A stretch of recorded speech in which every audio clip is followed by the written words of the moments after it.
And we're live. So this is a very spontaneous one. Perhaps the most spontaneous live stream I've ever done. Up until 30 minutes ago, I didn't even know I'd be going live. Kind of just finished my day. Thought to myself that I miss the community. I haven't done a solo stream in a while. Kind of just been moderating lately. There's been a lot going on in the world. So I guess let's talk, That's what we're gonna do. We're gonna talk. Maybe we'll bring some guests on. Um, we'll do like a call-in show, perhaps. Shout out to our Patreon visionary members. I don't have them written. I have a temporary computer. Let's see who I can remember. Trivium Energy, PTY Ltd, SOG Cannabis, Max Marine, Kevin Posner, Adam Becker, Kimberly, Maya, Jillian Melser, Nate Hinman, Nathaniel Hohauser, Jordan Walter, Jordan Walter, and our one and only legendary member, Speedy Weedy. You see, I guess I think I got them all. If there's any visionary members I forgot, I apologize. All around, good to see you here. What's the surprise? So there's actually two surprises. I'm going to reveal one today. The other I'm going to reveal probably next week. Good to see you here, Isani. Whoever's watching, still see we're working our way up on the viewers. Whoever's watching, let me know where you're watching from. So kind of annoying story. I was meant to fly to Miami Saturday. Okay. Hey, Jake, good to see you here. Was meant to fly to Miami Saturday for work, a new job. I quit my job. Okay. I quit my job and started a company with two of my best friends. That's one of the announcements. I'm not going to tell you what that company is yet. That will be next week's announcement. I have a different announcement today. But to fly, you need to take a PCR test, which I did. I was positive. Pretty sure it's a false positive because, as you can see, I seem healthy. I have zero symptoms whatsoever. I've done 2 antigen tests since. They've both come out negative. So I'm pretty sure I'm just got fucked over. You need to take a PCR to fly. False positive. Had to cancel my flight, and now I'm quarantined. What's super annoying is starting tomorrow, you don't even need to take a test to fly. So had I flown tomorrow, this wouldn't have even been an issue. If all goes as planned, I'll still be able to fly Wednesday night. I'll be flying to Miami for work. For Miami, I'll be flying to Denver, also for work. From Denver, I'll be flying to Morocco for a bachelor party. So never been to Denver or Morocco before, so 2 new places I get to see. Miami I haven't been since I was a little boy, so I guess that's also fairly new.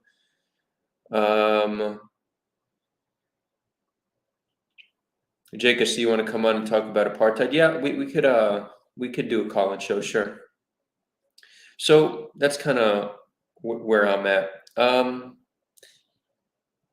So a little bit about like where the channel's at. I work full time because the channel doesn't earn enough for me to live off of. Gotta put food on the table, gotta pay bills. And there's a lot of parts of running a YouTube channel that just don't play into my strengths. Like a lot of the coordination, I'm not good at like tedious works. Like a lot of the micro tasks, I don't like doing it. B, I'm bad at it, and managing a channel requires this. So these are kind of the areas that the channel has constantly been lacking. I very much enjoy the live streaming, speaking to people, moderating. Like I could do that. It doesn't feel like work. But like sending the emails, doing the booking, uploading the event on YouTube, coordinating with the guests, finding the guests, like this is all a lot of work. So it seems like hopefully one day I'll be able to hire somebody full-time to really take over all the administrative side of the operation, and things will run so much more smoothly then. When that will happen, I'm not sure. That being said, a little good news. Sulha recently got funding for a project. We got a fairly large donation to do a video project. The video project is this. The solutions that are proposed come from our leaders. And actually, often there's not many solutions proposed. Our leadership on both sides are not super solution oriented when it comes to solving the conflict. The idea, and we don't really know what the people want. We don't know the true fears, concerns, and aspirations of the people because the polling doesn't go deep enough. Asking somebody if they want one state or two states, that doesn't get to the bottom of why they want one state or two states, why it's important to them. What are they concerned of? What do they really want?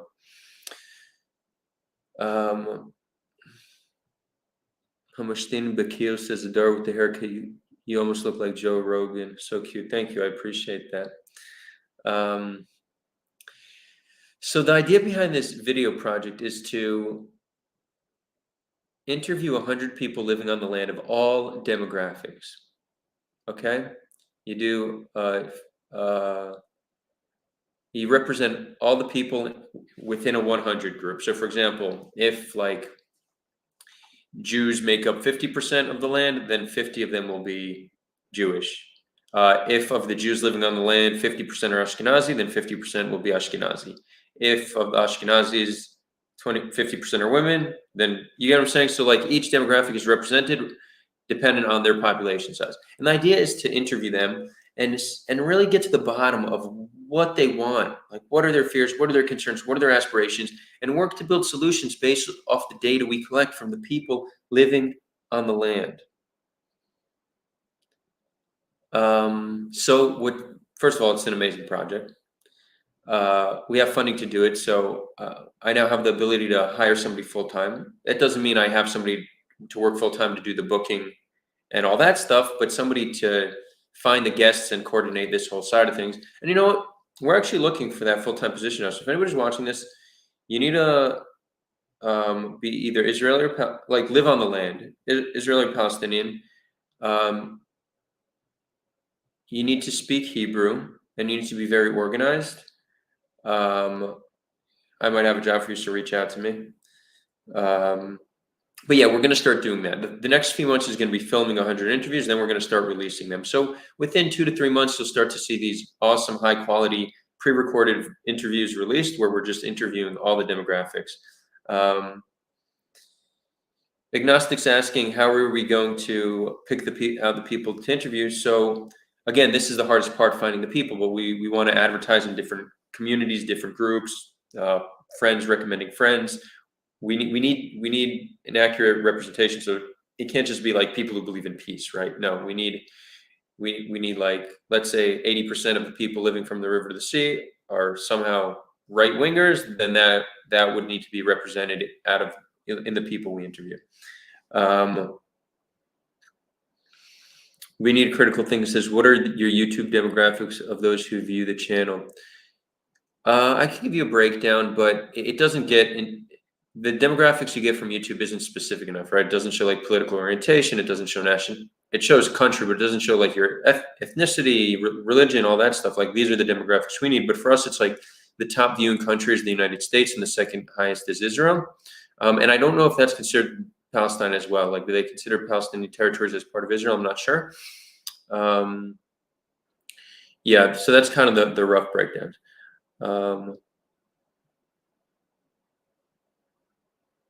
So Josh says, sadly, we won't be hearing from refugees, people who should be living on the land. No, actually, we will. So Palestinian refugees are also need to be represented in this, and so do diaspora Jews to some amount, right? So we'll have some, either a diaspora Jew or an Israeli who left the land. Maybe Israeli who left the land makes more sense, and a Palestinian refugee as well. I don't know how much in the representation they will get, but they will be interviewed as well. We're also looking for a name. I kind of like the name 100 Voices, but not all people I pitch that to like it. So if anybody has a cool name, toss it in chat, message me. We're looking for a name for this project. Sebastian Fuchs goes, do you agree with the Amnesty International report? Will you organize a debate about it? So yeah, I'd love to organize a debate about it, but I'm really not finding the time to sit down and find the appropriate people. I know Omar Shakir is happy to come on the channel. He's the director of Human Rights Watch, who also came out with a report saying Israel commits the crime of apartheid, but I haven't found a debate opponent for him, so we could do a one-on-one. I'll tell you the challenge with one-on-ones, and this is actually similar to something Joe Rogan's going through. So maybe this could be um, a good what's it called a good segue into what's going on with Rogan. Um, but if I were to interview somebody who's very knowledgeable on a topic, they can get away with spreading misinformation unless I do a shit ton of research, right? So it's almost a problem with any time you're going to any podcast that covers a wide variety of topics. The host has the responsibility to learn about all these topics, or else they pose risk of having somebody come on, say things that aren't true, and I wouldn't know to push back on it. So this is kind of the problem with one-on-ones. When it's a debate, there's more of an even back and forth. So this, and we'll lead into Joe Rogan, because he kind of has a similar issue with, it just has much more responsibility because he has millions of viewers. You know, when a guest on Sulha says something wrong and I don't push back, maybe a few people in the comments will say something, but no one's going to try to cancel me. Not yet, at least. So I see we have some more questions about the previous project. Currently, we'll call it 100 Voices. Alaram asks, do you think you need to first do a poll that takes into account all these statistical variables first, the second phase contained in the interview part? So there are polling centers already that give you quite accurate breakdown. So no, I think we've already done the part with identifying the demographics. Now it's just finding them.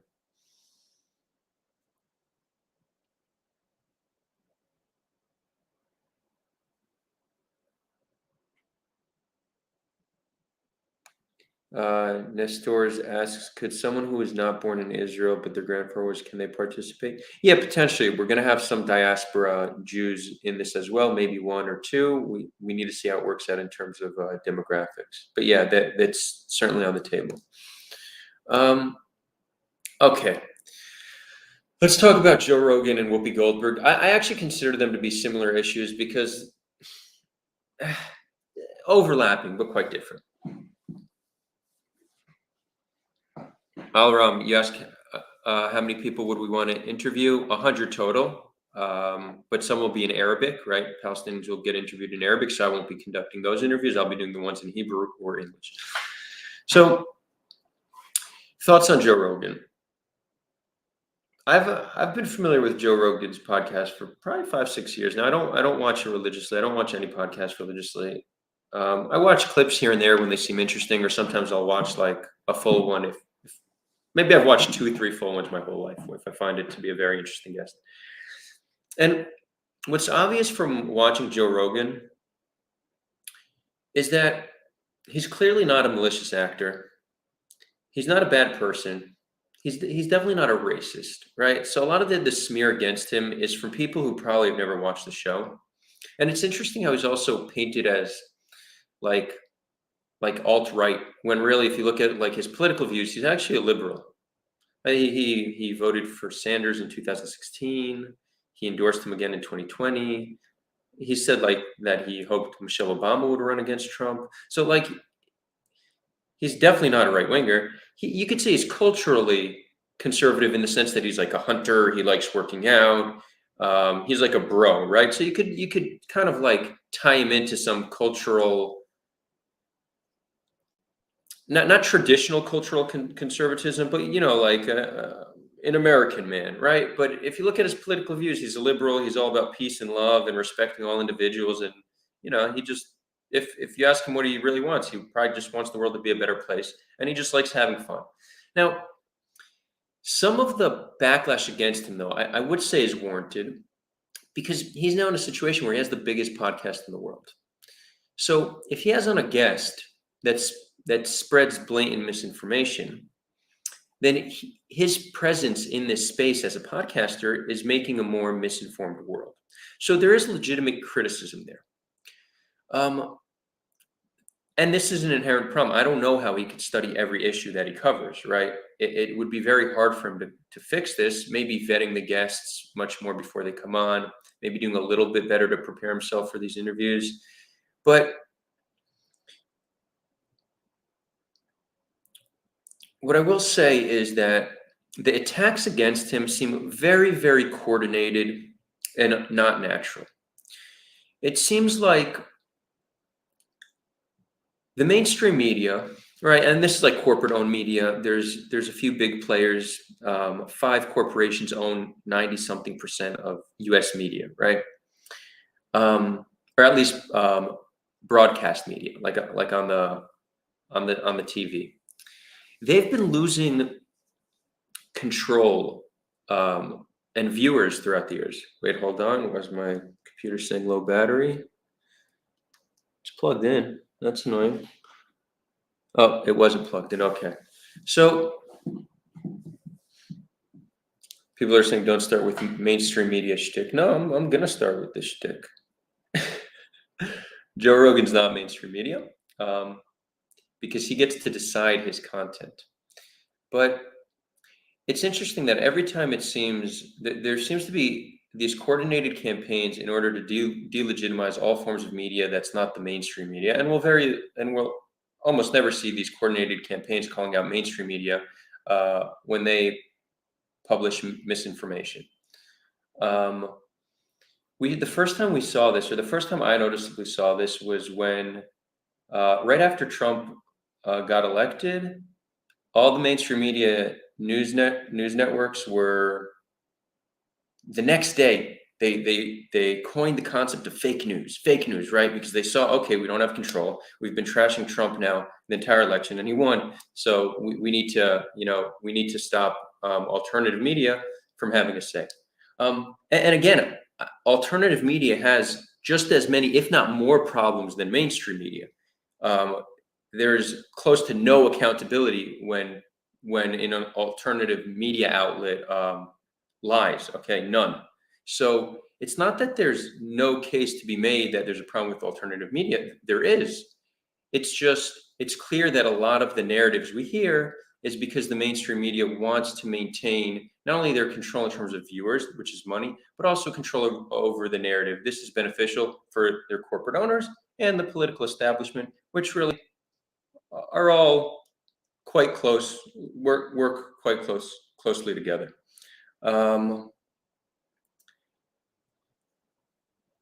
So another time we kind of saw this is how like there was coordination of different social media platforms to deplatform certain people. Again, I think that social media platforms have the right to do this, but we see a trend where certain coordinated events happen in order to stifle certain opinions. Now we're just seeing it with Joe Rogan. Joe Rogan has, what is it, like 11 million viewers per episode? Is that the number? Hold on.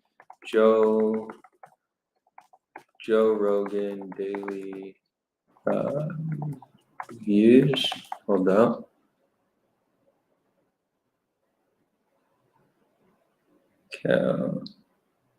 Has millions more listeners than Tucker. Yeah, it reaches an average of 11 million people per episode. Okay, so that's powerful.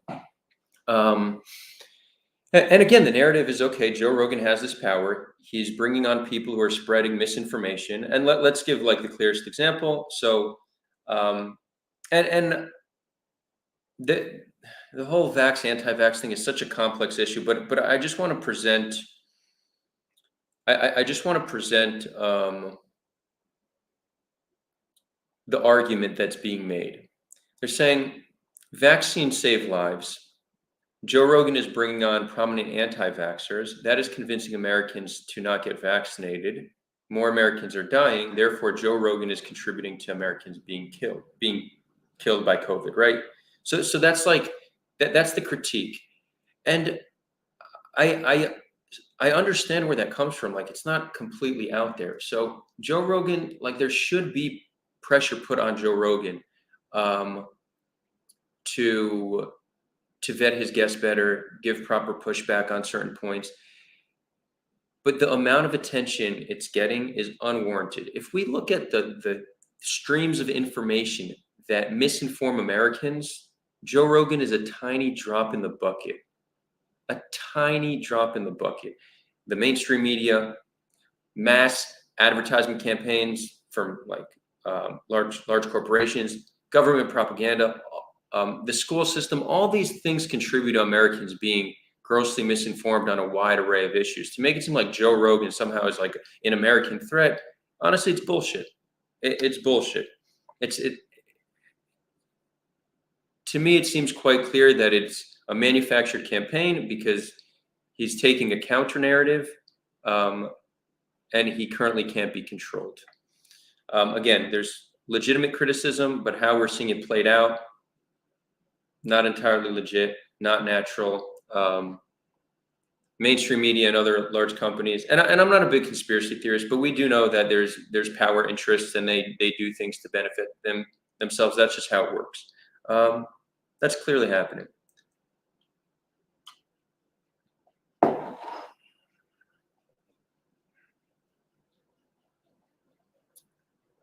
Okay, let's see.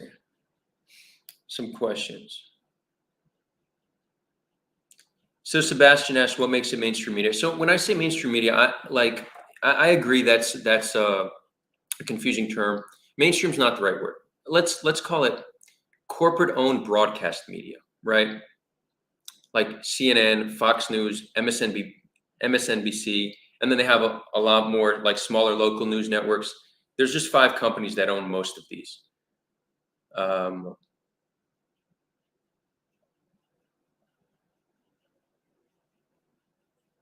Why do I think it's coordinated? I think I explained that.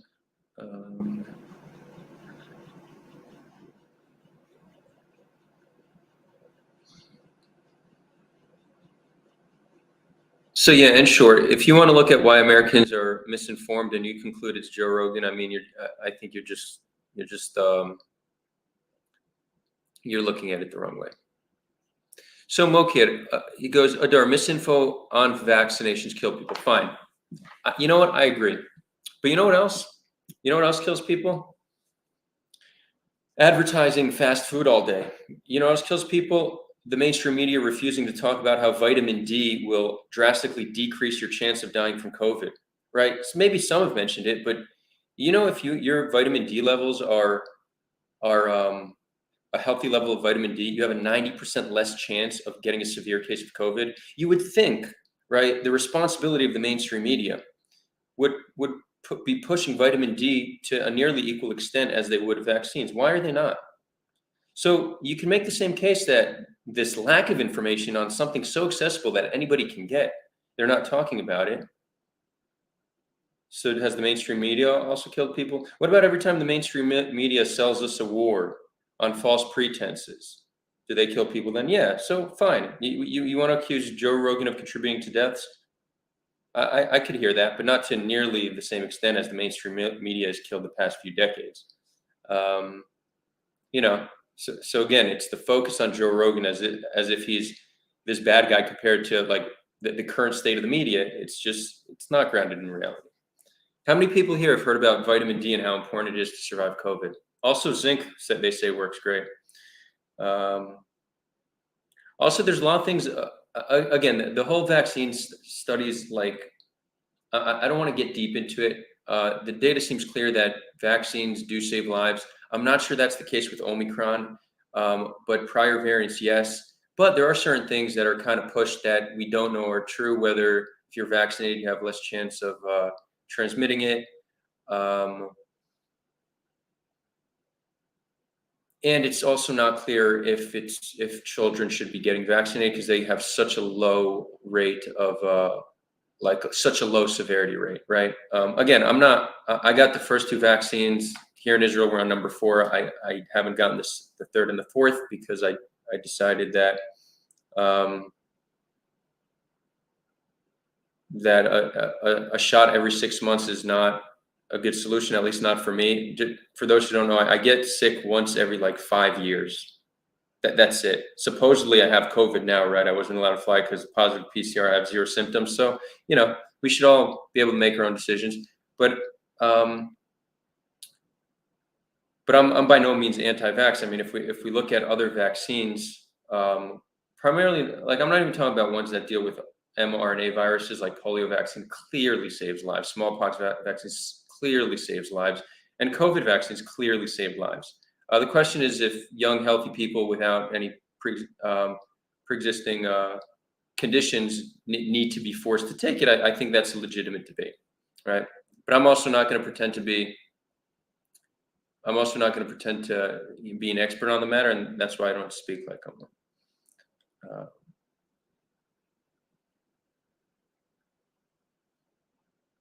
So Mokid goes, just because everyone's talking about it doesn't mean it's coordinated. That's just a news cycle. Yeah, I mean, there's to some extent hopping on the bandwagon, but this has been going on for a month now. You need to think, like, for a month talking about a podcaster.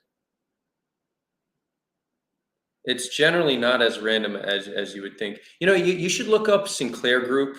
Look up Sinclair Group.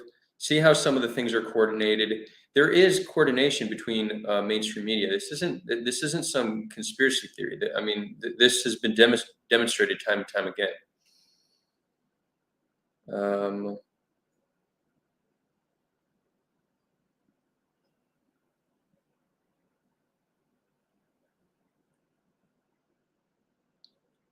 Mokid, I see you're not you seem to be getting triggered. It seems like you're not so open to any narrative besides what the mainstream media tells you. That's why you've been upset this whole time. Why should I not start with the vitamin D shtick? The data is extremely clear on vitamin D. It's not a shtick.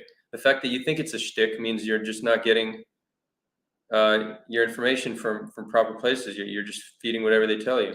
Vitamin D is one of the single best ways to survive COVID. And I agree with you. A healthy lifestyle is not as easy as a vaccine, but vitamin D is.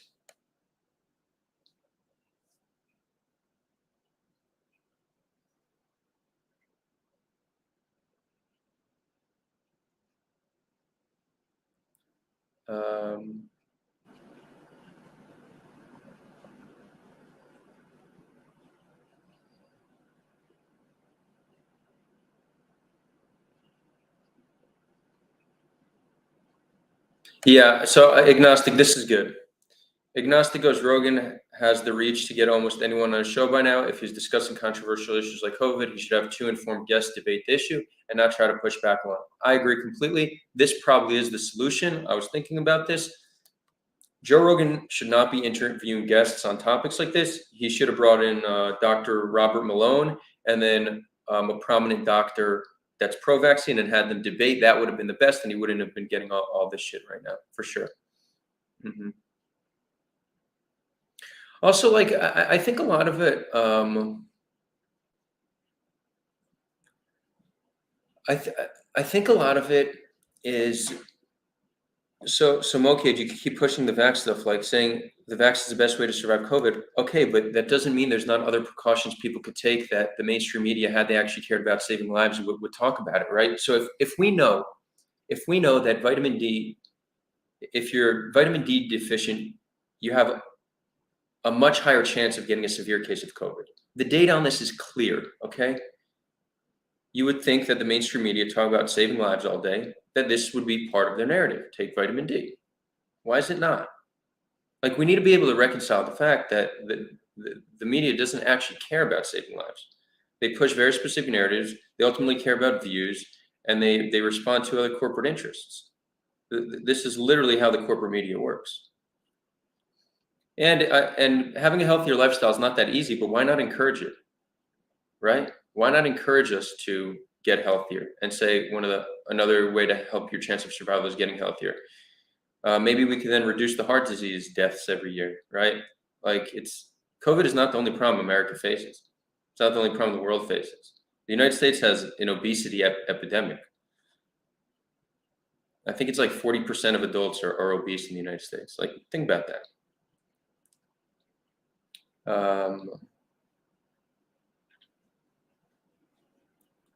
Anyways, so yeah, I think Joe Rogan, some of the criticism is warranted. I think calling him like a white supremacist and racist, I think that's bullshit. And then I think most people who criticize him haven't even watched the show.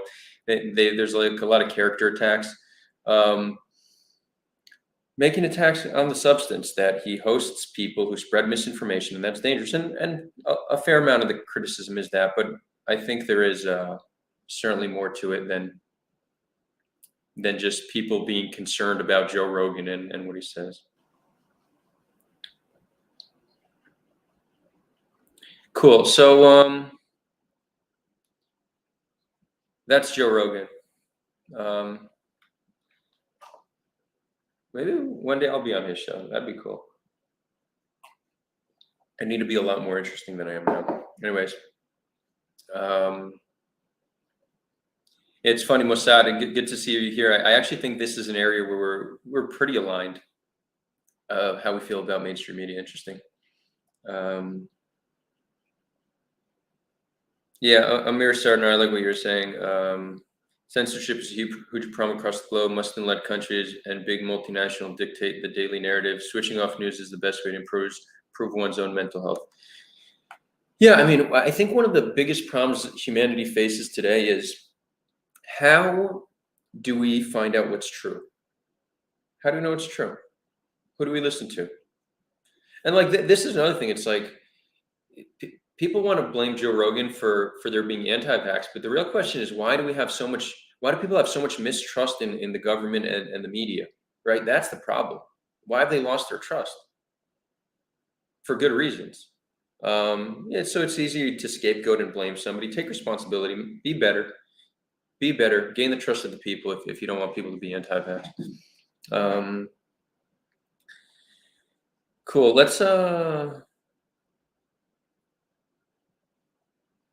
yeah, that's another thing. Synagogue of Steak goes that I had COVID and recovered. Why do I need a vaccine? I think that's, also, I think a lot of the policy is not legitimate.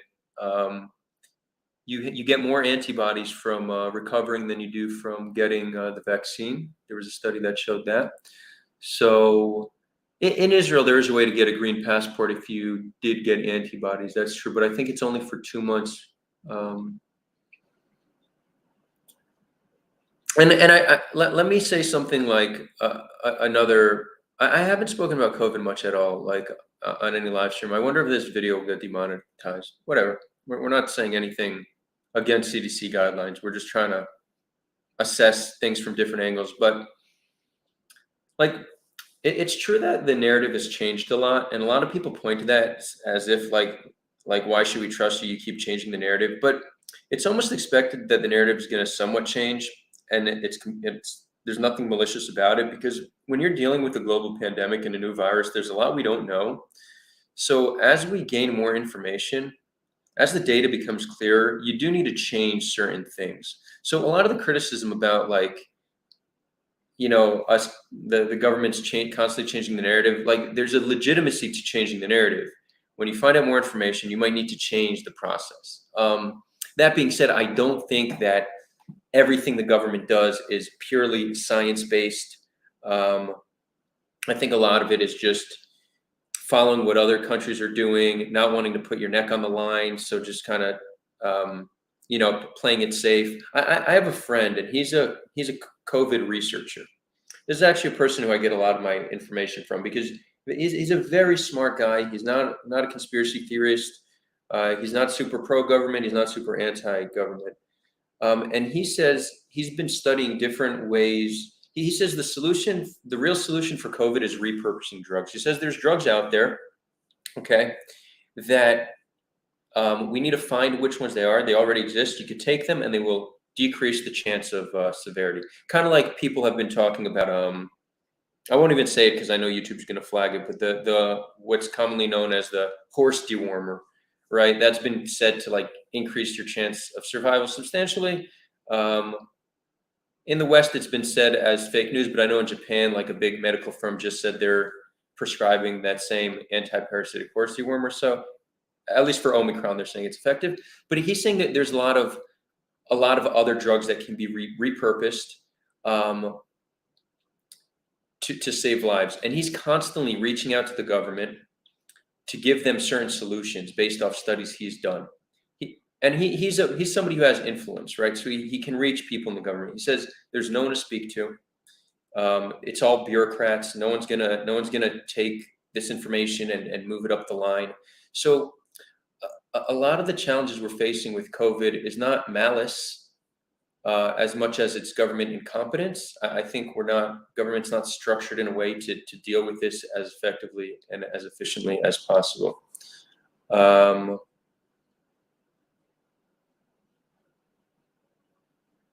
So Mokied says that was complete BS.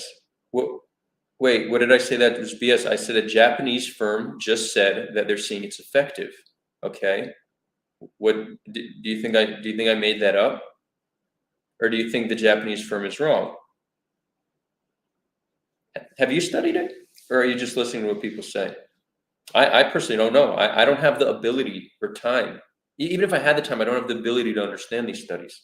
But I know there's a Japanese medical firm that just came out and said it shows to be effective. Okay, so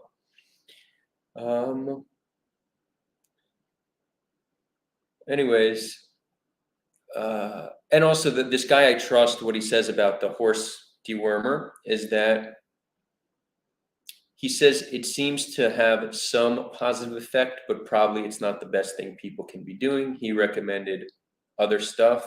He says some of the best preventative measures is proper hand washing. He says eye wipes to wipe the sides of your eyes. It seems like COVID is often transmitted through the eyes. And he says there's a certain mouthwash, non-alcoholic mouthwash, that if you gargle it, it also reduces the chances.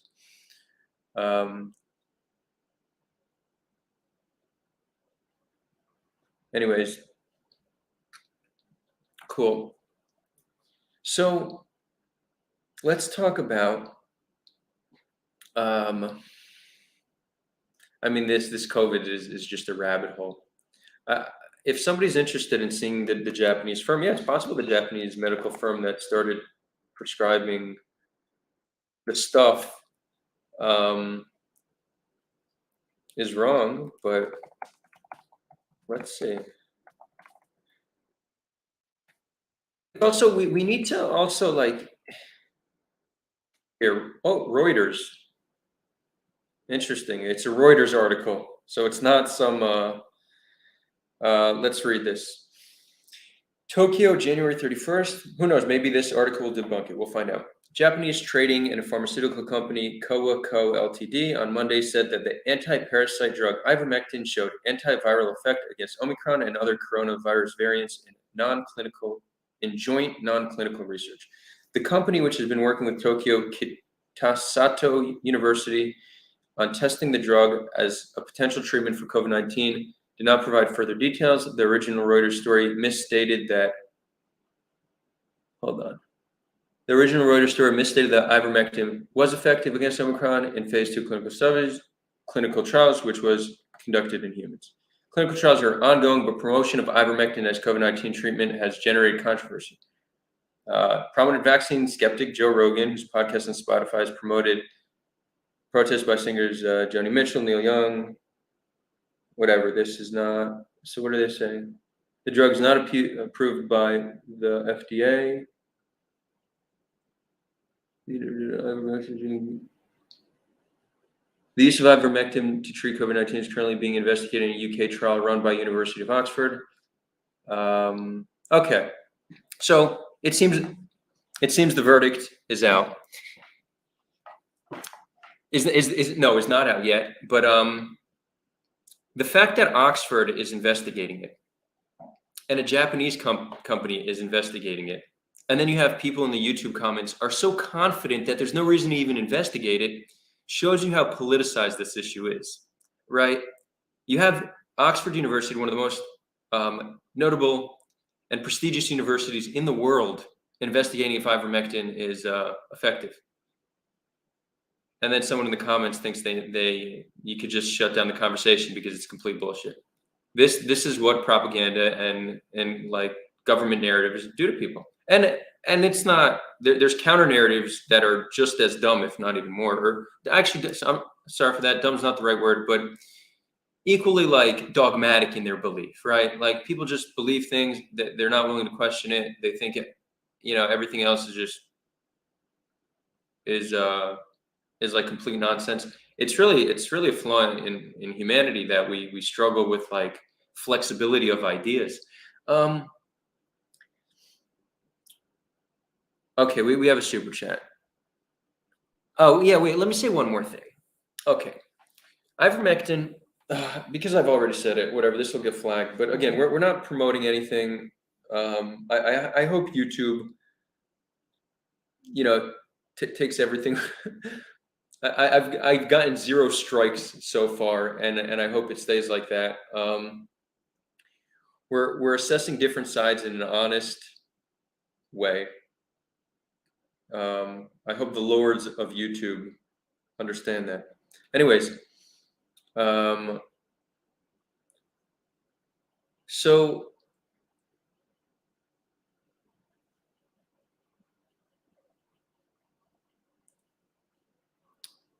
do we not think that the pharmaceutical industry has any impact over media narrative and government policy? When we look at how much the pharmaceutical companies lobby, how much they spend lobbying, there's no reason to believe that they don't have any impact over the narrative. If they didn't, they wouldn't lobby, right? The reason you spend billions of dollars on politicians is so they can pass regulations in your favor, and perhaps promote a narrative that's in your favor. It's the only reason you spend billions of dollars lobbying. So if someone clearly the narrative is going to be shifted towards things that benefit large pharmaceutical companies and not natural alternatives, things that don't cost money, things you get for very cheap, things that are not monopolized by large pharmaceutical industries. I mean, this is abundantly clear. This doesn't mean vaccines aren't effective. The data shows that they are. But it's equally true that pharmaceutical companies have an impact over government. You want to see how much they spend lobbying? Pharmaceutical companies lobbying costs. It's a lot of money.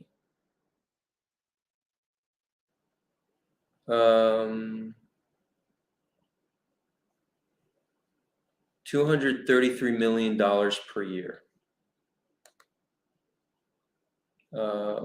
Yeah. Here it says the pharmaceuticals and health products industry spent $92 million lobbying in the first quarter of the year, more than any other industry. Right? So we need to trust the science. We should trust doctors, but the way we receive information is through a certain filter. And that filter has personal interest. That, I mean, that's just obvious.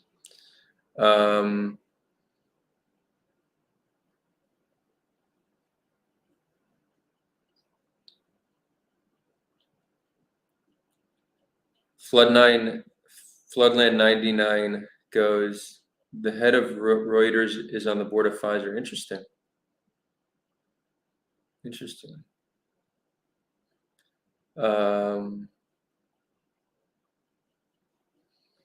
Cool. So Mokieda asks, yeah, but is that enough to swindle the entire medical establishment in every country on the planet? No, and that's why we're seeing different countries with different policies altogether. Clearly vaccines work. I don't think it's obviously not a perfect solution, because here in Israel we're on our 4th, maybe 5th vaccine, and we just hit like record numbers, both death and like daily deaths and daily people who have COVID. But you're seeing different policies in different countries. As we said, there's a Japanese firm that's looking into ivermectin. Many countries have not approved it for children like they did in the United States, right? So what's the science in those countries saying you shouldn't approve it for children? Are they being more cautious, or are they being negligent? It's not clear, but it's true that almost all countries are taking COVID seriously, but it's not true that every country has the same exact policy and the same exact remedy. So anyways, let's read our comments on ivermectin. Let's see.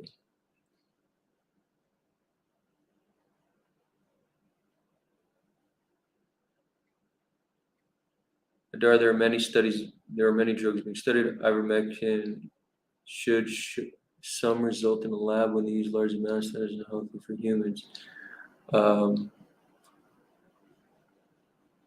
Yeah, so we have Oxford University studying it to see its efficacy on COVID. Like, honestly, Mokid, like, why do you feel like you have now more knowledge and more information? Can you explain where you got this knowledge that you think Oxford is wasting their money? I'm interested. And why the Japanese medical company are wasting their time and money? Where'd you figure this out? In the meantime, let's move to Whoopi Goldberg. Similar to Joe Rogan, because there's this whole like cancel culture spirit, and the fact that Whoopi also got somewhat canceled for 2 weeks shows that cancel culture is not just the left wing thing. The right wing also engages in cancel culture, or I guess in this case, the Jewish community, right wing Jews also engage in cancel culture. I'm trying to think of examples of like the right in general engaging in cancel culture.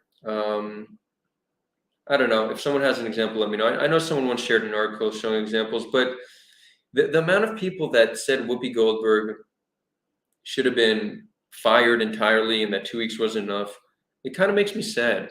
Like,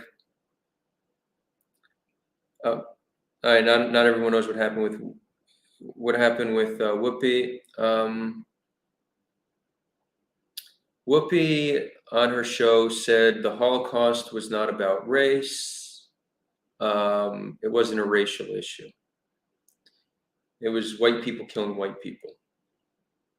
Now, you could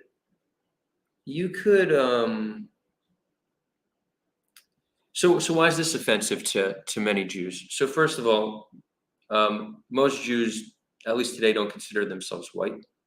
I don't know, and we were never considered white, right? We were oppressed in Europe because we were not white. We were killed in the Holocaust because we weren't white. So it's deeply offensive to make it seem like it's just a white on white thing. But that being said, we need to give people the benefit of the doubt. Like, we can't just attribute malice to everybody who says something wrong. Instead of canceling, we need to educate people. So instead of saying, Whoopi, you're an anti-Semite, you should be canceled, you say, Whoopi, when you said that, I found it deeply offensive. I would, for this reason, this reason, this reason. Like, let's educate people. That's the path forward. Us being just so relentless, and when I say us, I'm not saying the Jewish community. I'm talking about just like humanity in general and how we're trying to cancel people left and right, whether it's Joe Rogan or Whoopi Goldberg. No, like, educate people, give them the benefit of the doubt. Don't attribute bad intention to what they did. Don't call them racist or anti-Semitic. Try to educate them. Explain why what they're doing is hurtful, harmful, and most likely they'll listen to you. But when we go on these like witch hunts, it just creates like a toxic culture and a toxic society that we wouldn't want to live in. But it also, think about all the people who support Whoopi Goldberg, right? They now, honestly, I would probably say that the backlash Whoopi Goldberg got contributed to anti-Semitism more than Whoopi's comments, right? Because what do they see now? They see it reinforces the stereotype that Jews are powerful and control the media. Look what they did to a black woman who stepped out of line. That it's very hard for that narrative to not get reinforced when Whoopi made a bad comment, apologized for it, but still got suspended for 2 weeks. Clearly, that's gonna contribute to just like toxic relationships between the Jewish community and the black community. It doesn't build stronger ties between our people. It doesn't foster greater understanding. So I think we just need to be kinder in how we approach things. Like, people say stupid shit, people make mistakes, people can learn, people can grow, you know? Um, I know, when I get older, I'll watch some of these live streams back and think some of what I said is quite dumb. And I definitely know that shit I've said in the past is not only dumb, but fucked up. Um, you know, we're all here on this planet learning, so we should support one another, not try to break each other down.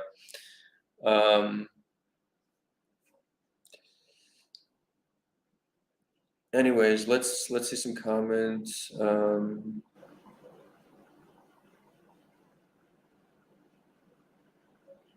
And another thing, like, it shouldn't be hard to understand why Whoopi Goldberg, with her, like, a black woman who was raised in America, sees race as an issue of skin color. Like, based off her education and her upbringing, that's the conclusions she reached. Like, it's not.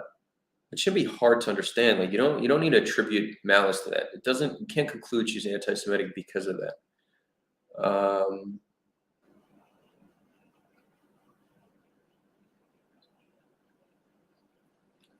Let's see.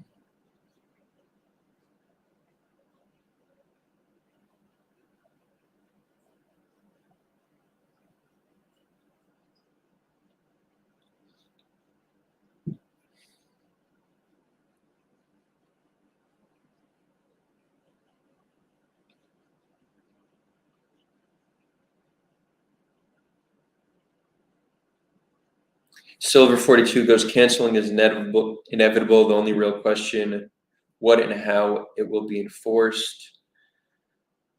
I mean, I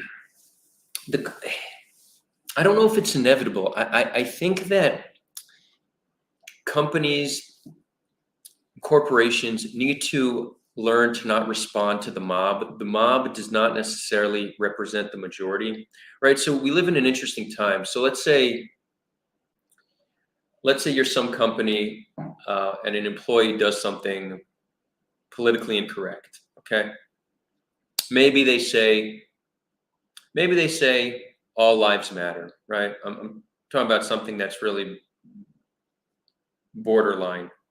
All lives matter. Many people, you could get a few thousand people on Twitter to message that company asking them to fire this one person because they said all lives matter. But it's quite possible that the vast majority of the population, don't care about the debate over Black Lives Matter versus All Lives Matter. And even if they do care, they don't think somebody should be fired, but they're not tweeting at this company, right? So a lot of it is companies responding to pressure, to literally pressure from the mobs. I think with time, they will learn to not cave into pressure and be resilient. Hopefully, I think that's kind of what Spotify is doing right now, right? That they haven't given in to the mob, and I hope other people follow suit. At the end of the day, companies don't care about like social justice. Like, all these companies doing things that are woke, that's just for business. So it's for business, not only because they think it's probably popular, but also I think that a lot of the things that, if you look at like the American social justice movement, like what's known as woke politics, they're very shallow on policy. A lot of it is just like virtue signaling, symbolic stuff, vague concepts of like dismantling and reconstructing. Very little actual policy that can help disenfranchised Americans. So you would think that it's convenient for corporations to endorse wokeness because it's a way to say we support you without actually needing to do anything. They don't need to pay more taxes, right? It doesn't fundamentally change anything in their structure. It's just virtue signaling. So corporations love that shit.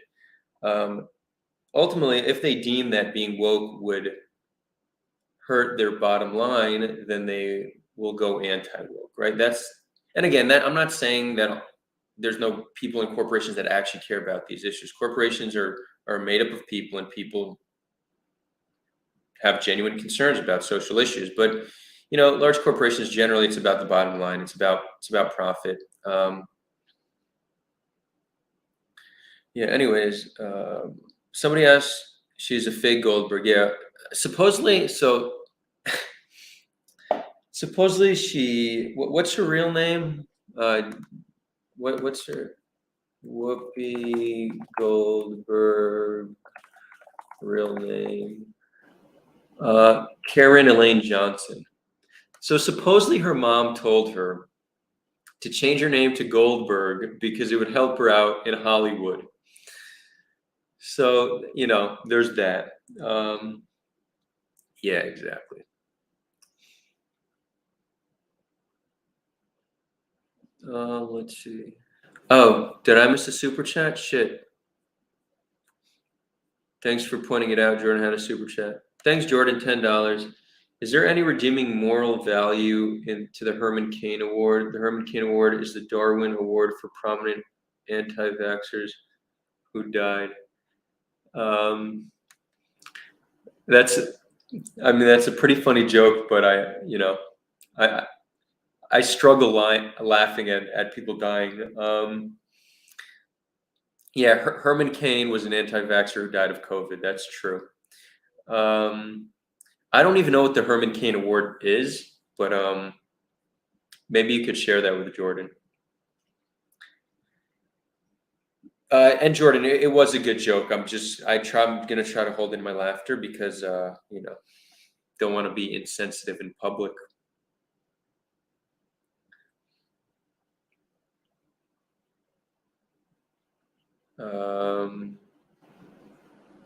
So Jake goes, I don't think she should be fired. I think she should debate a Holocaust expert on this topic. So I don't even know, like, if she should debate. I think that she genuinely didn't know, and now she knows. But I also think that, like, she literally might come back and be like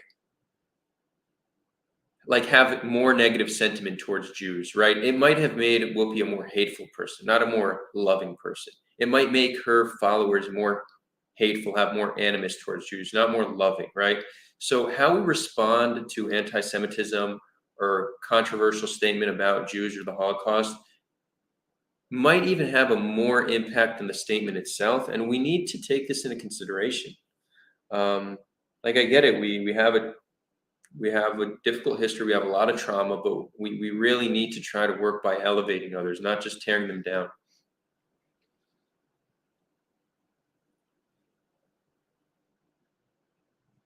Let's see what else we got.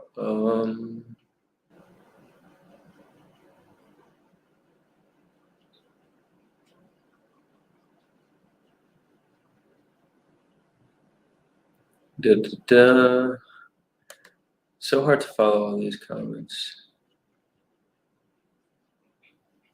Yeah, so about Jews being white. So, yeah, many Jews are white in the sense that they're white passing, right? So when it comes to the conversation of white privilege and what constitutes white privilege, so and I'll say this, I think the area where white privilege is probably the most obvious is in terms of getting the benefit of the doubt. When you get, let's say, pulled over, when you get stopped by a cop, maybe in the courtroom, right? Maybe when you walk in a store, how you'll be viewed. Although your clothes will also play an impact on how you're treated in all these situations. So um, like it would be interesting to study again, but you could actually make the claim that this is racist because it would say that the system, like, so close. So I'm implying that black people dress differently, but why aren't they allowed to dress that way, right? So I would actually say that would even be an extension of white privilege. That white clothes is seen as more sophisticated, and clothes that black people generally wear is seen as unsophisticated would be an extension. So I actually take that back. But so that's the area where white privilege is most obvious. So in that sense, Jews are white, right? Like a Jew like me is white. But when it comes to like many white supremacists, they don't consider us white. We're Jews, right? We're different. So it really depends in what context Jews are white.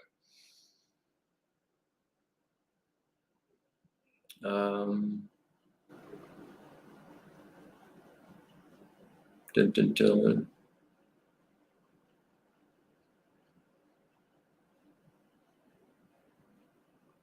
Oh, and another thing about the whole Whoopi Goldberg outcry. So there's some accounts on Twitter. There's some people who make a career talking about anti-Semitism. These people do not fight anti-Semitism. They literally just fan the flames of division and hate. They have no interest in actual education. They are perpetuators of outrage. I'm not going to name names, but anybody who's on Twitter or follows certain Jewish activists, you probably know who I'm talking about. Those who actually want to fight anti-Semitism will do so through good education and not just like two-line tweets calling people out and calling them anti-Semitic.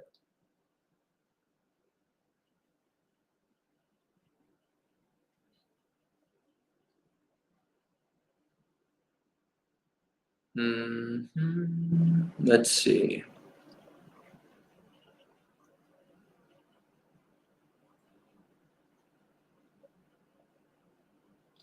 Fago goes, I mean, Spotify is caving a little bit. They didn't have that FU mentality that you're talking about.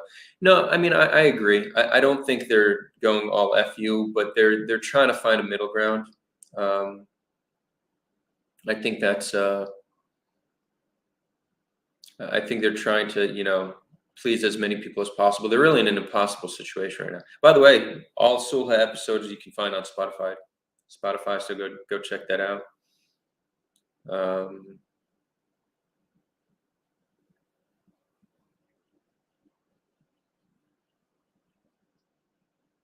Let's see.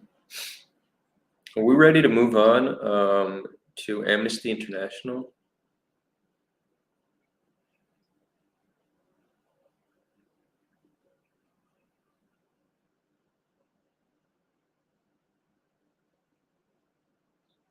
Wait, Jordan, is this true what you're saying? The Herman Cain Award is a mocking award for people who have made their public statements of COVID-19 vaccine misinformation and hesitancy and later died?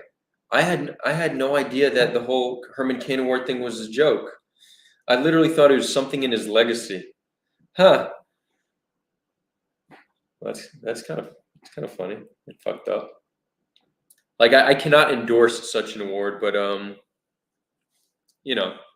credit where credit's due. There's something funny about that.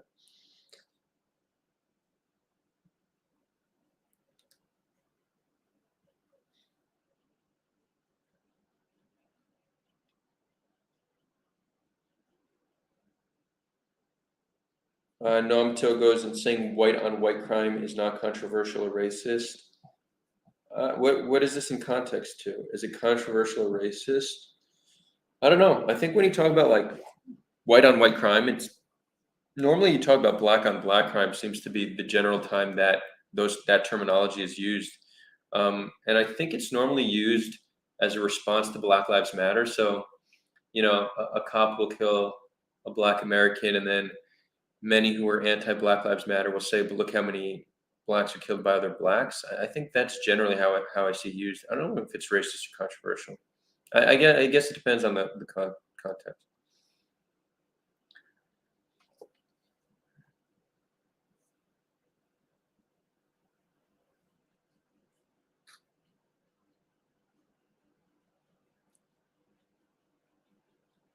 Mo Kid goes, in the beginning of the 20th century, there was a debate of scientists versus flat earthers with judges and juries. Guess who won?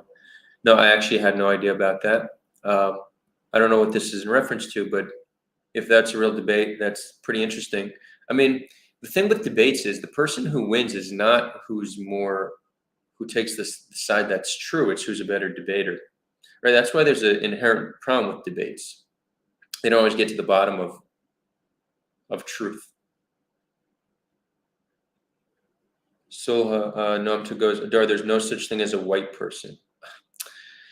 Okay, let's go into this a little bit. Race is a social construct. You're right. There's no white people and black people, right? There's just shades of skin color.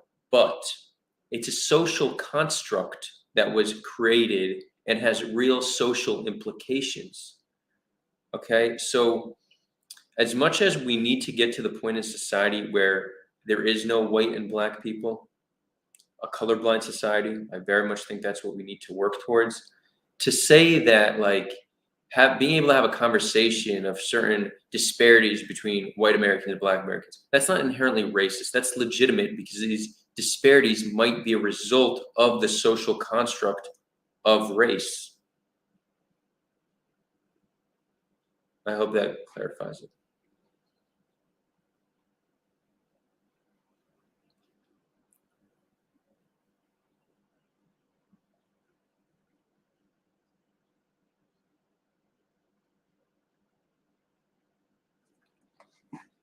No,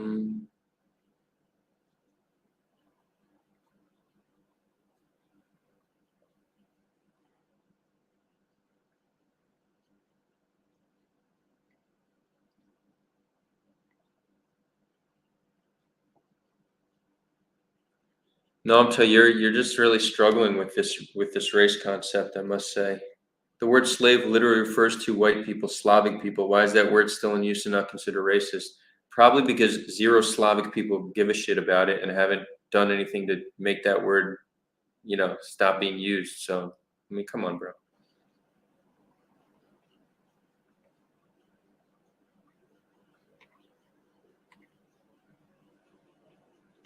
Okay, there's just a lot of comments. Let's see. Check who funded the Amnesty report and who's involved in writing it. The rest is obvious. We did a stream about it. Interesting, Mossad. If you have links, that would help. Silver, thanks for the 6 shekels. Is Meghan Merkel black versus you in the Begiv? I don't know what that means. Meghan Merkel is half black, I think. Yeah.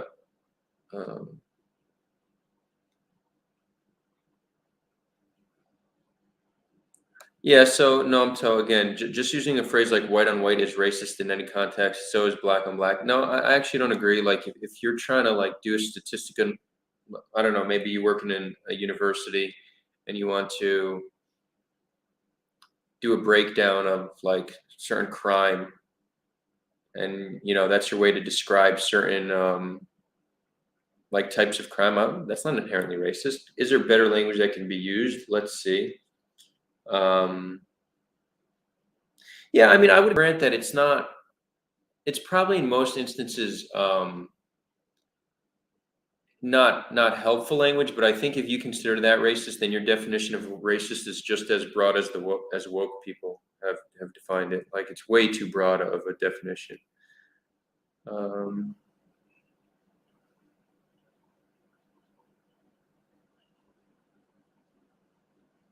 Okay, we're gonna go to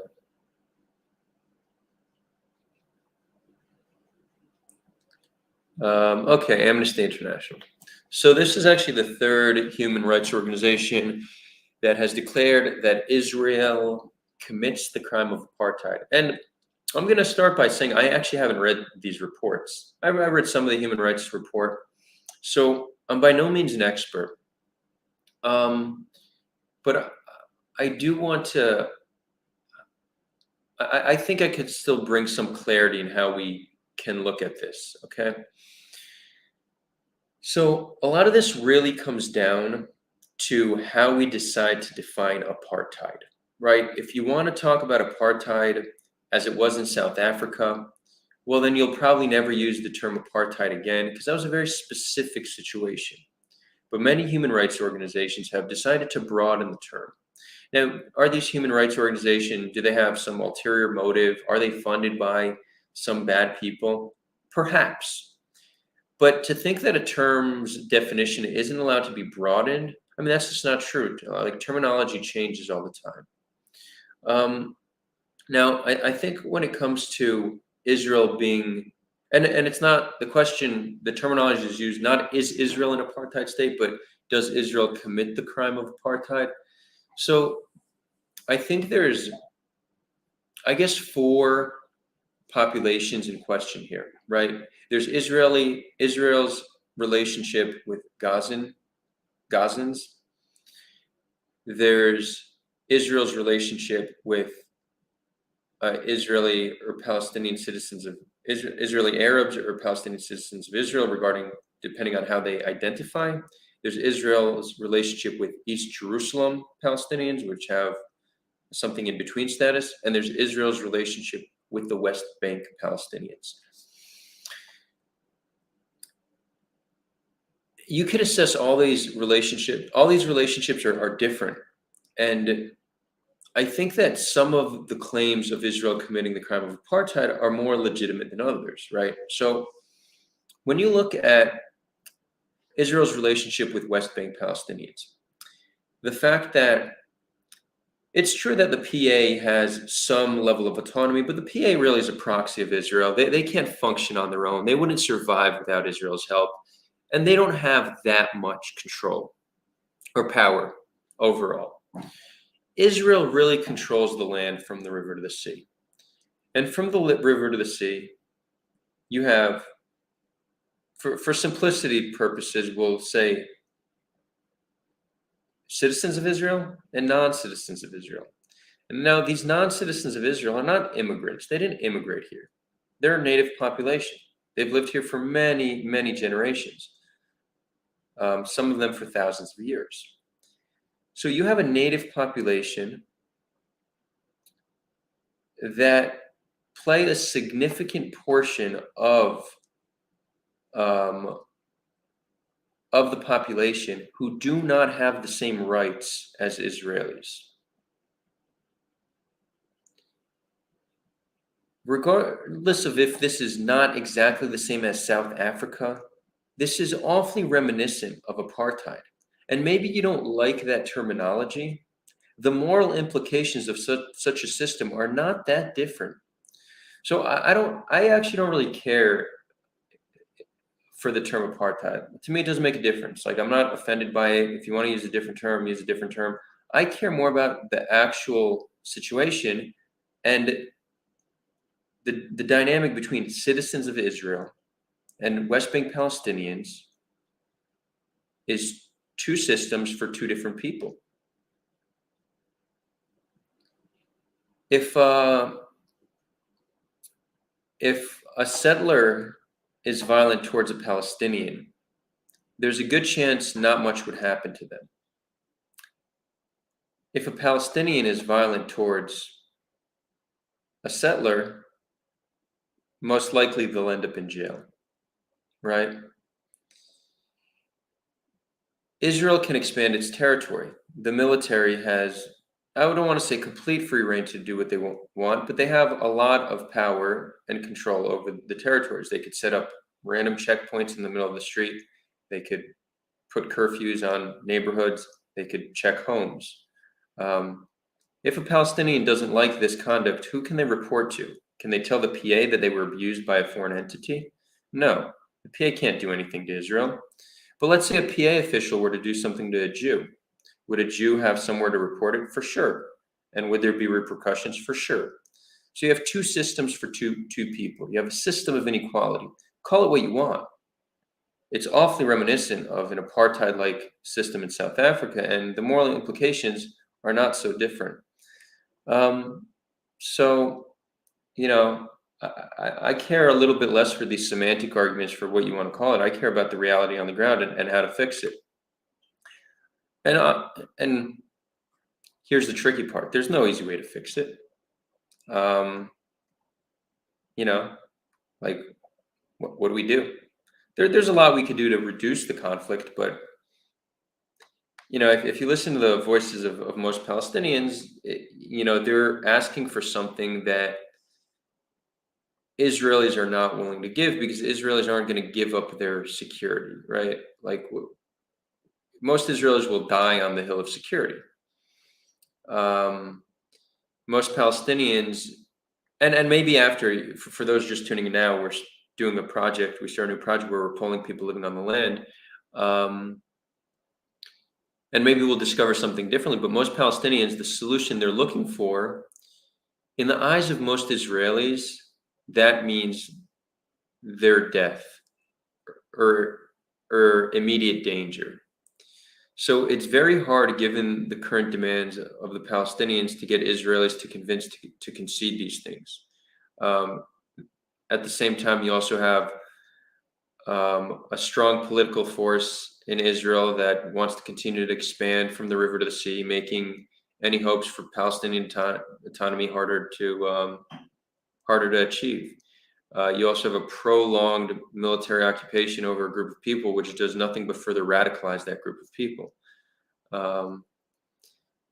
So, the quagmire of the Israel-Palestine conflict, that's what it is. But no, I mean, I'm okay with Israel being accused of the crime of apartheid. I think Israel getting international pressure can get them to do more to solve a conflict. But I do think that if the international community wants Israel to do something, they need to give Israel a clear path forward. And when you have voices that say the entire state should be dismantled, that's not giving Israel a good path forward at all. So all the pressure in the world won't change Israel if the path forward is dismantling of the state. If you put pressure on Israel and say all we're demanding is stop building settlements, work towards Palestinian autonomy, end the siege on Gaza, whatever it may be, begin for some amount of Palestinian immigration, like for Palestinian refugees. Like, these are all concessions that Israel will make with enough pressure. But if what you're asking for is the dismantling of the state, well, then it's the pressure. It's just it's wasted, right? You have all this energy of activism that's wasted because the demands are just unrealistic. So there's a lot Israel can do. There's a lot Israel should do. There's people working from within to reform Israel.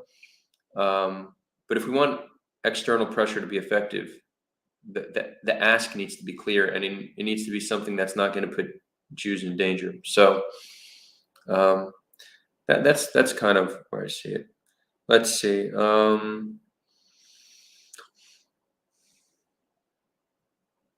Let's see.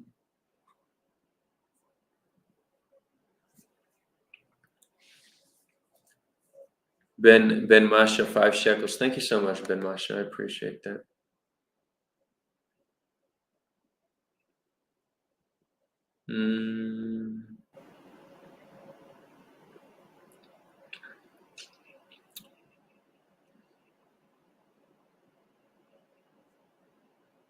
Okay, honestly, I think I got everything off my mind. We could do a few more questions, and then we'll sign off. Flying to Miami. I guess I'll finish with what I started with for those who just got here. I was meant to fly to Miami Saturday. I quit my job and start a new company, which I'll share with you when I get to Miami. You need to take a PCR test to fly. That PCR test came up positive, which I'm pretty sure was a false positive. The whole past month, I was around people with COVID almost every single day. Like, I went to parties and stuff, hundreds of people. Sat next to a friend of mine the next day.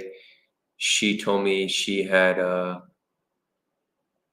COVID, and I never had any symptoms, but I guess I had it and was asymptomatic. Or maybe I have it now and was asymptomatic, but I think the false positive I got was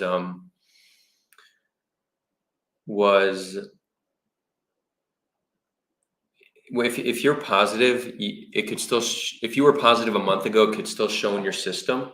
So I think the PCR test I took was a false positive, because since then I took 2 antigen tests and nothing. Like, I'm negative on both of them, which sucks. So I couldn't fly. On Wednesday, I need to take another antigen tomorrow. If that's negative, then technically I could fly Wednesday night. So I'll be flying.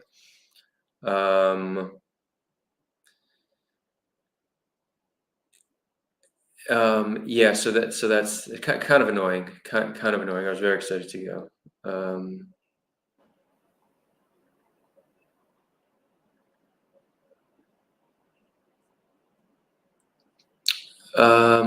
So the other update, that's one big update. The other update is that Sulha got a nice donation to do a video project. We're interviewing 100 people living on the land to get to the bottom of what the people living here really want. What are their concerns? What are their fears? What are their aspirations? We're interviewing all demographics to try to build solutions based off what the people want. We're still looking for a name. I like the name 100 Voices, but not everybody else likes it. So we want to come up with some more names. Tell me some names. If anybody wants to, we have budget to hire somebody full-time who speaks fluent Hebrew It's organized and motivated. So if anybody wants a job, you can reach out to me. We're interviewing now.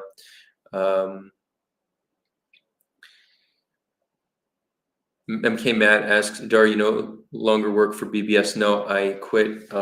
Last week was my last week. I started my own company with 2 close friends. It's also in the blockchain space, but I'll let you know about that soon. Jake goes, LOL, Israel is not an apartheid. Look at Tel Aviv. That's not how you would measure apartheid. You don't look at where things are the best and most integrated. And it wouldn't be Tel Aviv, by the way. It would be like a place like Haifa. Things are very well integrated. But that's not how you determine it. You look at where things are the worst. Let's just give an example. Let's just say in South Africa, the situation was exactly as it was, but there was one difference. Some amount, let's say 20% of Black South Africans were citizens and had equal rights. Would it no longer be apartheid? I'm not sure. I don't think that's how you define it. So saying look at Tel Aviv doesn't mean anything. No, look at the West Bank. That's how you determine it. Oh, Jake, were you? Oh, sorry. My bad. My bad, Jake. You didn't. It's hard for me to see all the context. So if you said that as a joke, well, all good.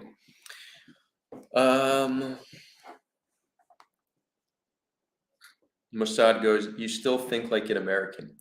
So, Mossad, I hear you say this a lot, and try to give a critique based on what I actually say, not just giving it some like vague attribute. I don't think I think like the average American. I don't even think I think like the average American liberal. I think I've taken things from different places I've lived, from learning different things. I really make an effort to be as open-minded and honest as possible. If you want to know more about how I look at things, it's through the lens of humanism. I try to view all humans as of equal value. I think human life is worth preserving, as well as animal and plant life, generally speaking. What's alive is good, and we should generally try to preserve it. I guess unless it's viruses that kill people, we could kill that shit. And I try to look at things through the lens of humanism while being rational in how we get to certain conclusions. So I'm under the assumption that we're all equal. What's the most pragmatic and rational way to get there? That's generally the framework in which I work. I don't think that's an American lens. No.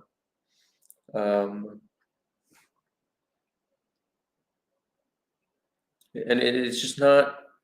It's just not a real argument that I think like an American. There's a lot of different things Americans think. It just doesn't mean anything. Star Hopper goes through the lens of psychedelics. I don't know if that's the right way to frame it, but it's true that psychedelics have shown me things. It's possible that a lot of my humanist and compassionate worldview comes from taking psychedelics and understand that we're all interconnected on some level. Yeah.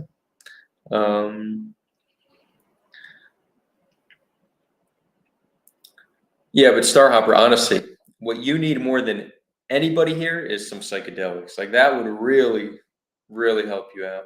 I'd even buy them for you. I'm paying on me, Star Hopper.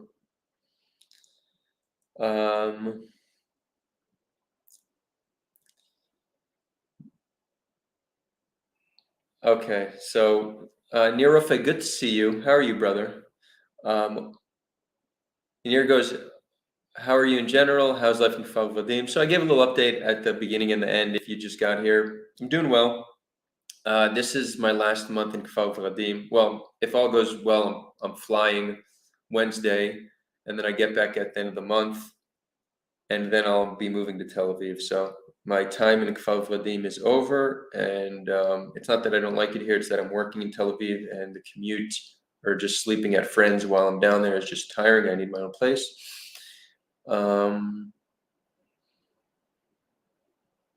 Let's see. Hold on.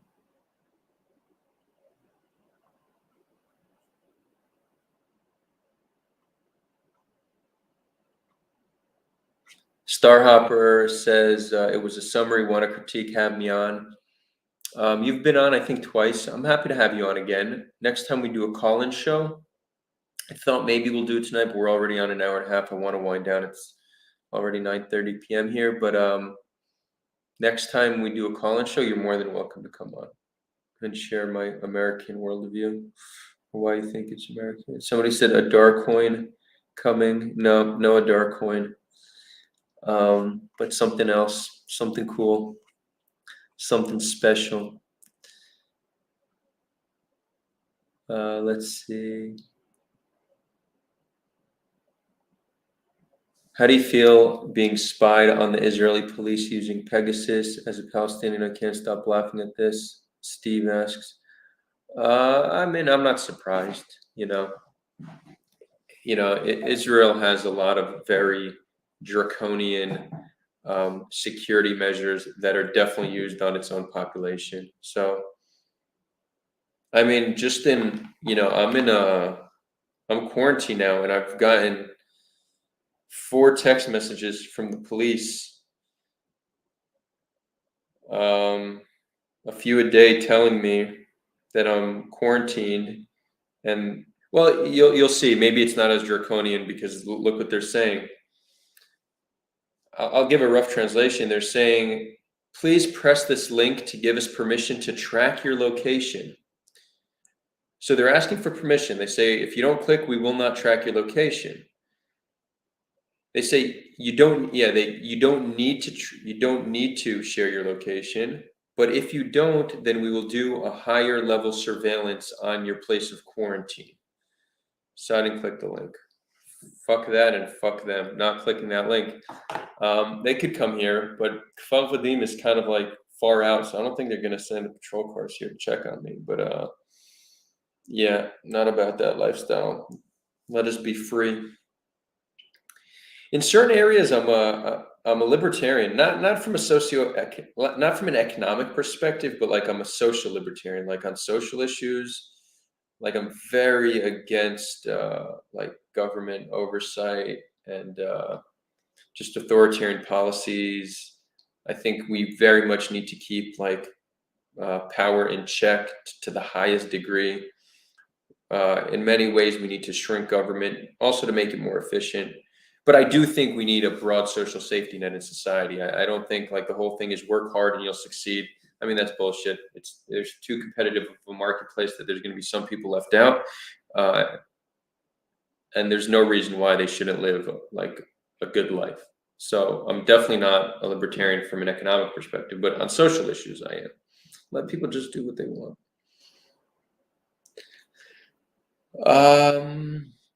Steve L. Issa goes, do you consider Israel a surveillance regime?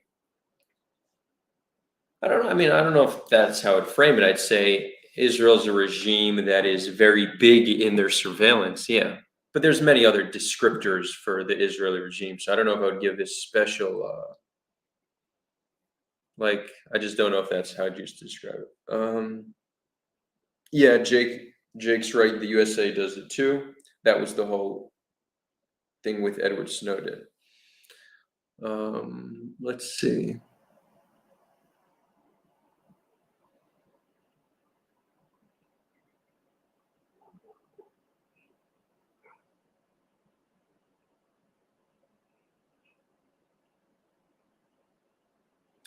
Jake, you're asking if you could come on fast? No, not now. Not now.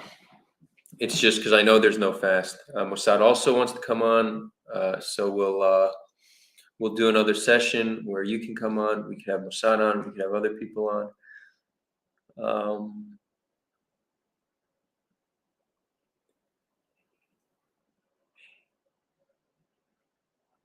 Yeah, I'd say that the what you could call a surveillance regime more than anyone is China. I see that Northrop Gunman and friends mentioned that China's wild. Like that's like one of the scariest countries. What they're doing with their populations. We won't get into that now. Anyways, cool. Thank you all. Thank you all for showing up. This was fun. There might be a live stream Wednesday, but I might need to postpone it depending on like my flight and all that stuff. I will do a live stream for Miami to share updates. Yeah, so stay tuned, friends. Much love.